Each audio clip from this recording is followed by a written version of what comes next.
आइए इस वक्त हम अपनी आंखों को बंद करें, हम परमेश्वर की उपस्थिति में जाएं और ईश्वर की उपस्थिति को अपने जीवन में इस वक्त में महसूस करें। हे महान प्रेमी पिता, सर्वप्रथम आपकी पावन उपस्थिति के लिए प्यारे प्रभु हम आपका धन्यवाद करते हैं। हम धन्यवाद करते हैं महान परमेश्वर पिता, पिता पुत्र पवित्र आत्मा के नाम पर प्यारे प्रभु। इस वक्त में जितने भी तेरे बच्चे हैं पिता, जहाँ कहीं भी हैं पूरे विश्व में प्यारे पिता परमेश्वर, इस वक्त में आपके नाम की स्तुति महिमा और संगति कर रहे पिता। हर एक के जीवन को इस वक्त में तो स्पर्श करना, एक एक के जीवन में पिता परमेश्वर तू अपने उपस्थिति से अपना सामर्थ्य से भर दे और हर एक के साथ तू बातें करना पिता। आज हम आपका धन्यवाद करते हैं प्यारे प्रभु। होने दे मेरे पिता पूरे विश्व में जितने भी तेरे सेवक सेविकाएं जहाँ कहीं भी तेरे वचनों की उद्घोषणा कर रहे पिता, आज होने दे पिता हर एक के मुख के द्वारा पिता परमेश्वर तू बातें करना, अपनी उपस्थिति अपना सामर्थ्य को दिखा पिता। और तेरे वचन को सुनने के दौरान में पिता हर वो बंधन है पिता परमेश्वर यीशु तेरे नाम से हम तोड़ते हैं पिता।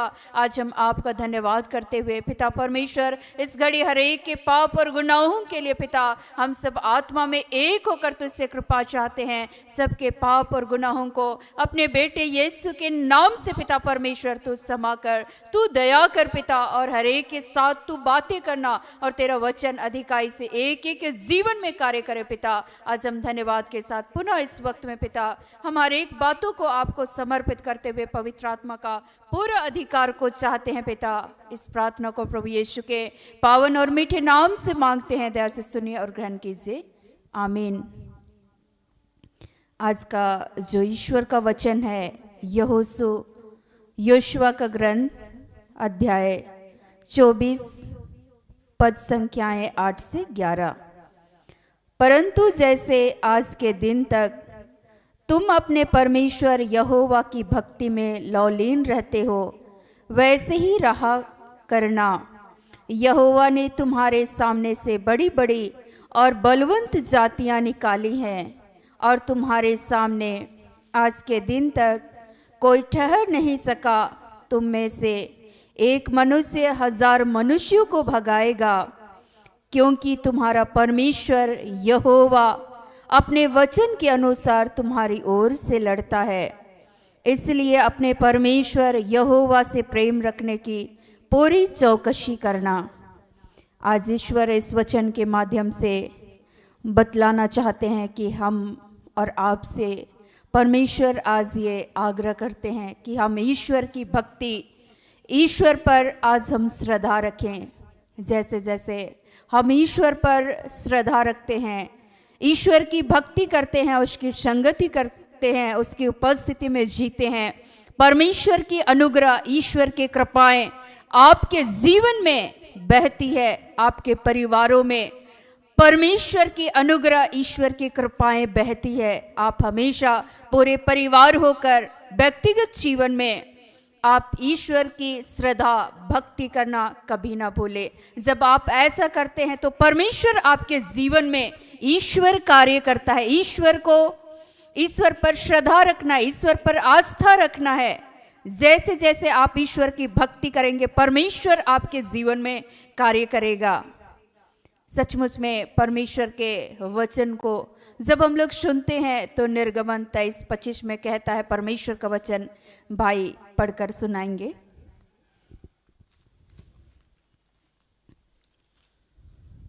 निर्गमन 23:25। तू अपने परमेश्वर यहोवा की उपासना करना, तब वह तेरे अन्न जल पर आशीष देगा और तेरे बीच में से रोग दूर करेगा। ईश्वर आज बतला रहे हैं कि यदि आप ईश्वर की उपासना करेंगे, ईश्वर की भक्ति करेंगे, ईश्वर की आराधना करेंगे तो ईश्वर आपके अन्न जल पर अपना आशीर्वाद देगा। आपके जीवन से हर रोग को, हर बीमारी को, हर परेशानी को, हर एक लाचारी को ईश्वर दूर करेगा। सिर्फ और सिर्फ ईश्वर की भक्ति करने मात्र से ही परमेश्वर आपके जीवन में कार्य करता है। तो निश्चय ही आज पूरे परिवार होकर व्यक्तिगत रूप से आप ईश्वर की भक्ति करते रहे। परमेश्वर की अनुग्रह, ईश्वर की कृपाएं आपके जीवन में बहेगी। आज मैं कुछ घटनाओं को बतलाना चाहूँगी। निश्चय ही परमेश्वर आज अपने स्तुति महिमा हम ईश्वर पर श्रद्धा रखें, उसकी आस्था करें, उसकी भक्ति करें। परमेश्वर ने हमें इस संसार में इसलिए भेजा कि हम उसकी उपासना करें, ईश्वर में बने रहें, ईश्वर के मार्ग पर चलते रहें। जब आप चलते हैं तो परमेश्वर आपके जीवन में बहुत ऐसी विकट परिस्थितियां आती है, तो भी परमेश्वर आपके मध्य अपनी उपस्थिति को देता है और आपको अपनी ताकत से, आपको अपनी बल से, सामर्थ से भरता है। और आप ईश्वर के सामर्थ से भरकर परमेश्वर स्वयं आपके आगे चलकर युद्ध को लड़ता है, आपको विजय दिलाता है। सिर्फ ईश्वर की भक्ति करने मात्र से, ईश्वर पर श्रद्धा रखने से परमेश्वर आपके जीवन में कार्य करता है। मैं अपने जीवन की कुछ अनुभवों को आपके सामने रखना चाहूँगी। एक बार की घटना है। मेरी माँ उस समय जीवित थी, आज वो इस दुनिया में नहीं है। आज से ठीक लगभग 10-15 साल करीब होने जा रहे हैं, उस समय की ये घटना है। उस समय अचानक मैं, मेरी माँ और हमारे साथ कुछ और भी लोग थे, हम लोग कहीं गए हुए थे। कुछ काम करने के बाद वापस आए और वापस आने के बाद मैं अपनी माँ को घर पे छोड़कर चली गई। कुछ और भी काम था और जब मैं वहाँ से वापस लौट रही थी कुछ काम करने के बाद खलिहान से, तो मैंने ये देखा कि पूरे गांव के लोग भाग रहे हैं, चीख रहे हैं, चिल्ला रहे हैं और सभी भागते भागते भागते भागते गांव छोड़ करके अचानक सारे लोग दौड़ रहे हैं। बड़े बूढ़े जवान बुजुर्ग छोटे बच्चे सभी भाग रहे हैं। मुझे समझ में नहीं आ रहा था कि आखिर ऐसी क्या घटना है जिसकी वजह से आज लोग भाग रहे हैं। लेकिन मुझे पता ही नहीं था कि वो मेरी माँ के ऊपर ही वो हमला हो रहा है और इस वजह से सारे लोग भाग रहे हैं। और उसी दरमियान में मैं जब खलिहान से होकर के मैं आ रही थी तो एक महिला से मेरी मुलाकात होती है और वो महिला बतलाती है कि बेटे आप जल्दी जाओ, चूँकि तुम्हारी माँ पर आक्रमण हो रहा है, कोई हथियार लेकर के उसको मारने के लिए गया है और वो लेकर के जा रहा है और उसके गर्दन पे हथियार है। मैं एक पल के लिए मैं अपनी आंखों को बंद की, मेरे सर पर मैं कुछ रखी हुई थी, मैं सामान वहीं पे गिरा दी और मैंने प्रभु को पुकारा। तो भी मैंने ईश्वर पर श्रद्धा रखना नहीं छोड़ा, क्योंकि मुझे पता है कि सारे के सारे लोग भाग रहे हैं और एकमात्र मेरे पास सहारा था, वो था ईश्वर। ईश्वर पर श्रद्धा, ईश्वर को पुकारने के अलावा मेरे पास कोई उपाय नहीं था। ऐसी विकट परिस्थिति में मैंने ईश्वर को पुकारा और मैंने ईश्वर से उस समय में घोषित किया कि ईश्वर मारने वाले से बचाने वाले का हाथ सामर्थी है। परमेश्वर तो आज हमारी ओर से तो युद्ध लड़ना। आपने ये घोषित किया है, आपने ये कहा है कि विधवा और अनाथों की प्रार्थना मेघों को चीरते हुए परमेश्वर के पास पहुंचती है। प्रभु आज मैं घोषणा करती हूँ पिता आपके नाम पर कि तू शक्तिशाली है, तू महान परमेश्वर है, तू अपने सामर्थ्य से तू अपने बच्चों को भरता है, तू आज हमारी मदद करना। और मैं भागते हुए गई और निश्चय ही वो कद के लंबे चौड़े थे और मेरी माँ कांप रही थी। और लंबा चौड़ा भी मैं जितना हाथ फैलाऊंगी इतना लंबा चौड़ा हथियार मेरी माँ के गर्दन पे था। और मैं भागते भागते जब उसके निकट पहुंची, उस समय मैं उसके छोटी ही थी, शायद 15 साल से भी अधिक हो रही होगी, मैं उसके कमर तक थी और उतना लंबा चौड़ा आदमी मेरी माँ के गर्दन पे वो हथियार रखे हुए हैं। मैंने ईश्वर को पुकारा, उस क्षणों में भी ईश्वर की भक्ति करना मैंने नहीं छोड़ा, क्योंकि मुझे ये पता था कि हमारा एकमात्र सहारा सिर्फ और सिर्फ परमेश्वर है। और मैं वहाँ भागते हुए मैं गई और मैं उस व्यक्ति से मैं क्षमा मांग रही थी कि आपको भी ईश्वर ने बनाया है। अगर मेरी माँ की ओर से कोई गलती हुई है तो हमें क्षमा करना, और मेरी माँ की तरफ से मैं आपसे क्षमा चाहती हूँ। और वो व्यक्ति मुझे देख रहे थे, और वो देख ही रहे थे, और मैंने अपना दाहिना हाथ को आगे बढ़ाया। मैं ऐसा महसूस की उन क्षणों में कि एक ईश्वरीय शक्ति मेरे अंदर में प्रवेश किया, और मैं सीधे उसके गर्दन पर हाथ रखी और उस हथियार को पकड़ करके मैं नीचे रखी। और मैंने उस समय में परमेश्वर के उस सामर्थ्य को देखा। वो व्यक्ति एकटक मुझे देखने लगा, और मेरी माँ का मैं हाथ को पकड़ी और मैं मेरी माँ को घर लेकर के आई। हमारे पक्ष में सिर्फ और सिर्फ परमेश्वर खड़ा था, और उसके बाद मेरी माँ कांप रही थी। उन क्षणों में मेरी माँ ने एक शब्द कहा जो आज भी मेरे हृदय को स्पर्श करता है। अगर मैंने किसी का बुरा नहीं किया है, अगर मैं दिल से ईश्वर की उपासना करती हूँ, ईश्वर पर श्रद्धा रखती हूँ, वो ईश्वर मेरे अंतःकरण को देखता है, मेरे बाहरी रंग और रूप को नहीं देखता, और वो परमेश्वर मुझे ऐसी मृत्यु नहीं देगा। वो घोषणा कर रही थी। तब भी मैं छोटी थी और मैं ईश्वर को पुकार रही थी, माँ। मैंने कहा कि माँ, आप इस मृत्यु से आप नहीं मरोगे, आप ईश्वर पर श्रद्धा रखें, ईश्वर की भक्ति करें, परमेश्वर आपकी और हमारे परिवार की रक्षा करेगा। कुछ नहीं, मैं उस वचन को मैं नहीं जानती थी, लेकिन मैं ईश्वर चूंकि हमारा पिता है, हम उसकी आस्था रखते हैं, उस पर श्रद्धा रखते हैं, हमेशा अपने बलवंत हाथ से हमारी रक्षा करता है और हमारे पक्ष से होकर के परमेश्वर लड़ता है। वो व्यक्ति तब तक वहीं का वहीं खड़ा रहा जब तक कि मैं मेरी माँ को घर लेकर के नहीं गई। मैं अपनी माँ को घर पे रखी और मैं वहां से निकली। मैंने देखा प्रभु के सामर्थ्य को। अगले पल में मैं देख रही थी चारों ओर खड़ी होकर के, कोई पास नहीं आ रहे थे, सिर्फ और सिर्फ परमेश्वर था, और सभी लोग डर रहे थे, कांप रहे थे। यहाँ तक कि अपने सगे जो सदस्य थे उन्होंने भी उस वक्त में छोड़कर सारे के सारे दूर हो गए, भाग गए। लेकिन मैंने ईश्वर के सामर्थ्य को देखा। निश्चय ही ईश्वर उसी रीति से इस्राएली लोगों के बीच में ईश्वर ने उस मिस्र देश की गुलामी से मूसा की अगुवाई में अपनी जनता को ईश्वर ने आजाद किया।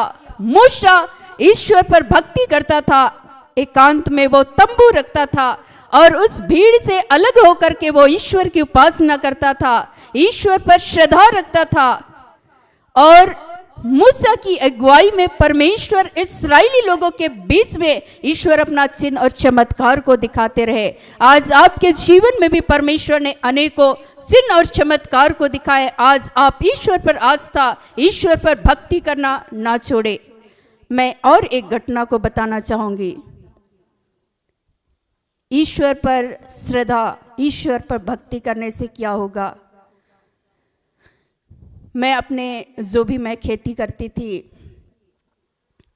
उस खेती के लिए मैं ईश्वर को धन्यवाद देती थी, ईश्वर को पुकारती थी, ईश्वर पर आस्था रखती थी।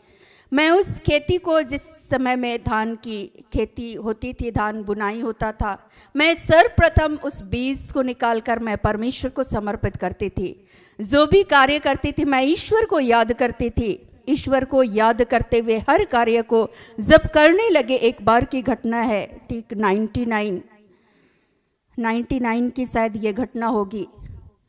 उस समय में ज़बरदस्त ओलावृष्टि हुआ, खेतों में फसलें लगी हुई थी, फसल लगी हुई थी, चारों ओर लहलहा रहे थे, अच्छे बीज दिख रहे थे, सारे लोग खुश हो रहे थे। मैं जाया करती थी, अक्सर बीच बीच में मैं जाती थी। हर दूसरे दिन, हर तीसरे दिन में मैं खेतों की ओर अकेले घूमते हुए मैं कहती थी कि परमेश्वर, तूने इतनी अच्छी रचना को तूने बनाया है, इन खेती की हुई इससे सारी उपज को ईश्वर तू सींचता है, तू फलवंत करता है, तू अपनी तेज आंधियों को आने देता है, ताकि आंधी आती है और वो बाली एक दूसरे से टकराती है और तब उसमें बालियां फूट निकलती है। मैं ईश्वर को याद कर रही थी, ईश्वर का बखान कर रही थी तो भी, और मैंने ये महसूस किया कि उस ओलावृष्टि के समय में सारे के सारे फसल बर्बाद हो गए, लेकिन ईश्वर ने हमारी जो फसल थी, हमारी जो खेती थी, परमेश्वर उसमें ना कीड़े आए, ना उसमें ओलावृष्टि जो हुआ था उसे कोई बर्बादी नहीं हुई। और उस समय में सरकार की ओर से ये घोषित किया गया था कि जितने लोगों का इस ओलावृष्टि की वजह से फसल बर्बाद हुआ है, उनका फसल का बीमा करवाया जाए। मैं छोटी सी बातों को आपको आज बहुत सरल और सीधे तौर पर बताना चाहूँगी। मैं भी उस भीड़ में पुनः मैं शामिल हो गई, और शामिल हुई और मैं ब्लॉक पहुंच गई, और वहाँ सारे लोग फॉर्म दिए। जैसे ही उस फॉर्म को भरने के लिए मैंने भरने के पहले ईश्वर को पुनः स्मरण किया, याद किया, और उस समय में पवित्र आत्मा ने मुझे प्रेरित किया कि तुम्हारे फसलों को तो बेटा मैंने अपनी सुरक्षा प्रदान किया है। परमेश्वर आपको उस कीड़े मकोड़े से, आपके खेतों में लगे उन फसलों को भी ईश्वर अपनी सुरक्षा को प्रदान करते हैं। और आप किस लिए बीमा कराओगे? यदि आप इस बीमा का पैसा यदि आप लोगे, यदि आप बीमार हो जाओगे, तो ये सारा पैसा चूंकि मैंने आपके फसलों की रक्षा किया है, और ये बीमा के तहत जो पैसा मिलेगा, यदि आप बीमार हो जाओगे तो आपका पैसा हॉस्पिटल में बीमा हो जाएगा। मैं वहाँ से भाग गई, और मैं भाग गई और पुनः मैंने ईश्वर से क्षमा मांगा कि ईश्वर तू दयालु है, तू महान ईश्वर है, तू हर वक्त में अपना उपस्थिति को, अपना चमत्कार को दिखाता है, अपने बच्चों को तू सिखाता है, मार्गदर्शन देता है। आज ईश्वर आपको भी मार्गदर्शन देंगे। परमेश्वर की आज आप उपासना करें, ईश्वर की पर श्रद्धा रखे, ईश्वर पर आस्था रखे, ईश्वर की भक्ति करें। जब आप ईश्वर की भक्ति करेंगे, आपके जीवन में तमाम परिस्थितियों से होकर जब आप गुजरेंगे, परमेश्वर आपकी मदद करेंगे, आपके आगे आगे चलेंगे। जिस तरह से ईश्वर मूसा और इस्राएली लोगों के आगे चल रहे थे और उनको विजय दिला रहे थे, फिरौन की उस सेना से ईश्वर ने मुक्त किया उन्हें, आज आपको भी मुक्त करेगा। आपके बीच से हर रोग को, हर बीमारी को, हर कष्ट को परमेश्वर दूर करेगा। सिर्फ और सिर्फ आप ईश्वर पर श्रद्धा रखें, ईश्वर पर आस्था रखें। निश्चय ही प्रभु आपके जीवन को, आपके परिवार को आशीषित करेंगे। आज जैसा आप मुझे सुन रहे हैं, ये मैं नहीं, चूंकि ईश्वर की कृपा को मैंने अपने जीवन में अनुभव किया है, महसूस किया है कि वो ईश्वर पल पल हमारी रक्षा कैसे करता है, पल पल हमें संभालता कैसे है। सिर्फ और सिर्फ उसकी उपासना करने मात्र से। एक बार की और एक घटना है, मैं रास्ते में जा रही थी और पवित्र आत्मा मुझे, मैं क्लास में ही, कॉलेज में थी और मैं बैठी हुई थी। अचानक मुझे अंदर से मैं व्याकुल होने लगी, और मैं व्याकुल होने लगी तो मैंने ईश्वर को पुकारा, और ईश्वर उस क्षणों में मुझे बता रहे थे कि बेटा तू विचलित ना हो, मैं तेरे आगे चलूंगा, मैं तुमको अपनी सुरक्षा प्रदान करूंगा, मैं तुम्हारे पक्ष से युद्ध लड़ूंगा। पर मुझे पता नहीं था उस समय कि ये वचन कहाँ लिखा हुआ है, लेकिन मैं पुनः जब इस बात को महसूस की और मैं जब बाहर निकली क्लास खत्म होने के बाद, मैंने अपने दोस्तों से कहा कि मुझे ऐसा लग रहा है कि रास्ते में आज मेरे साथ कुछ हादसा होने वाला है, क्या आप मेरी मदद करोगे? उन्होंने कहा कि बिल्कुल, आप जाओ, हम लोग देखते हैं कि आज तुम्हारे साथ क्या होगा। और वे पीछे कुछ दूरी पर ही थे, और मैं वहाँ से जैसे निकल रही थी, मैं रास्ते में देखी कि एक तरफ से कुछ लोग मुझे घेर लिए और अचानक वो मेरी ओर हाथ बढ़ा रहे थे। मैंने तब भी ईश्वर को पुकारा, तो भी ईश्वर पर श्रद्धा रखा, तो भी मैं उस उपस्थिति को, ईश्वर की उपस्थिति को मैंने महसूस किया, जो हर सुबह अपने दैनिक हर एक कार्यों को ईश्वर को समर्पित करते हैं, ईश्वर की भक्ति करते हैं, ईश्वर की उपासना करते हैं, उस पर श्रद्धा रखते हैं, तो परमेश्वर अपने श्रद्धालु भक्तों की उस पुकार को सुनता है, उनके जीवन को आशीषित करता है, उनकी रक्षा करता है, उनको संभालता है जीवन की हर परिस्थिति में।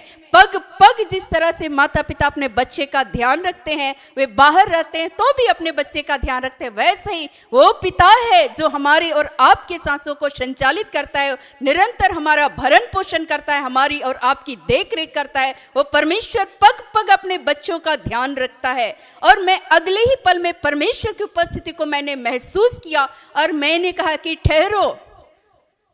वे डर गए।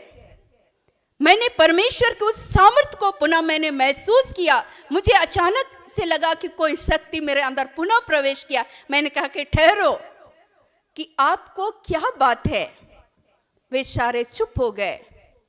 और परमेश्वर उस दिन भी उन तमाम लोगों से परमेश्वर ने मुझे संभाला और मैं सुरक्षित अपने घर को वापस आई। और मैं घर आकर के सर्वप्रथम मैं घर में पांव रखते ही मैं ईश्वर को धन्यवाद दी। ईश्वर की उपासना करना तब भी नहीं छोड़ा। ऐसे जीवन में कई ऐसी घटनाएं घटित हुई जहां मैंने परमेश्वर के सामर्थ्य को अनुभव किया और ईश्वर पर निरंतर मेरा विश्वास, आस्था वो बढ़ती ही चला गया। ईश्वर की भक्ति वो बढ़ती ही चली गई और ईश्वर की अनुग्रह है। आज ये हमारे किसी पुण्य कर्म का फल नहीं है, हम इस योग्य नहीं थे, लेकिन ईश्वर ने उस अंधकार में से, ईश्वर ने अलौकिक ज्योति में बुलाया, ईश्वर ने उस प्रकाश को दिया कि हम औरों के लिए प्रकाश का कारण बने, ज्योति का कारण बने। और ईश्वर हमें उस भीड़ में से ईश्वर ने चुनकर अपने कार्य के लिए ईश्वर ने बुलाया। ये ईश्वर की कृपा है। मैं बिल्कुल ये कार्य करना नहीं चाहती थी। हाँ, सेवा कार्य मैं करना चाहती थी, क्योंकि मैंने मेरे पिता को, मेरे दादाजी को ये करते हुए देखा था, तो मुझे बहुत मज़ा आता था, आनंद आता था। वे ईश्वर की उपासना करते थे और लोगों की वे मदद करने के लिए वे हमेशा तत्पर रहते थे। तो मैं बचपन में जब मैं छोटी थी तब मैं देखती थी, तो मेरे अंदर भी एक जिज्ञासा थी कि मैं भी बड़ी हूँ और मैं भी ये कार्य को करूं। तो मैं अपने दादाजी से हमेशा बोलती थी कि मेरे सिर पर हाथ रखिए और मुझे आशीर्वाद दीजिए कि मैं आगे, मेरी सांसें जब तक चलेंगी तब तक मैं जिस तरह से आप लोग कार्य करते हैं, मुझे ये आशीर्वाद दीजिए कि मैं भी ये कार्य को कर सकूं। परमेश्वर के सामर्थ्य के द्वारा उन्होंने मुझे एक ही बात सिखाया कि बेटा, ईश्वर पर भक्ति करना, ईश्वर पर श्रद्धा रखना कभी मत भूलना। आपकी प्रथा भोर जब आंखें खुलती है, आप ईश्वर को स्मरण करना और हर एक कार्यों को ईश्वर को समर्पित करना। परमेश्वर आपके पक्ष से निरंतर खड़ा रहेगा। और निश्चय ही मैंने प्रार्थना योद्धा में भी बहुत सारी मुश्किलें आई, बहुत सारी बाधाएं आई, कई बार विपरीत परिस्थितियां आई, लेकिन उन विपरीत परिस्थितियों में परमेश्वर ने संभाला। जब आप ईश्वर की उपासना करेंगे, ईश्वर जो भी आपके विपक्ष में जो भी लोग हैं, ऐसे लोगों से भी परमेश्वर आपको बचाएगा, आपको अपनी सुरक्षा प्रदान करेगा। जैसे बीते जीवन के कुछ अनुभवों को मैंने आज सरल और सीधे तरीके से आपके समक्ष रखा। निश्चय आज प्रभु आपके जीवन की हर परिस्थिति में आपकी मदद करेंगे। बस आज प्रभु चाहते हैं हम उसकी उपासना करें, उस पर श्रद्धा रखें। जिस तरह से दाऊद ईश्वर भक्त था, ईश्वर की भक्ति किया करता था, गीतों को गाते थे, आज आप ईश्वर को याद करते हुए, ईश्वर की भक्ति करते हुए जब आप हर कार्य को करेंगे तो स्मूथली हर कार्य में परमेश्वर आपकी मदद करेंगे, अगुवाई करेंगे, आपको अपने सामर्थ्य से, आपको अपनी शक्ति से, आपको अपने अभिषेक से भरेंगे। ईश्वर आज के इन हर एक वचनों से आप सबों को और हम सबों को बहुत आयत की आशीष और कृपा प्रदान करे। आमीन। आमीन।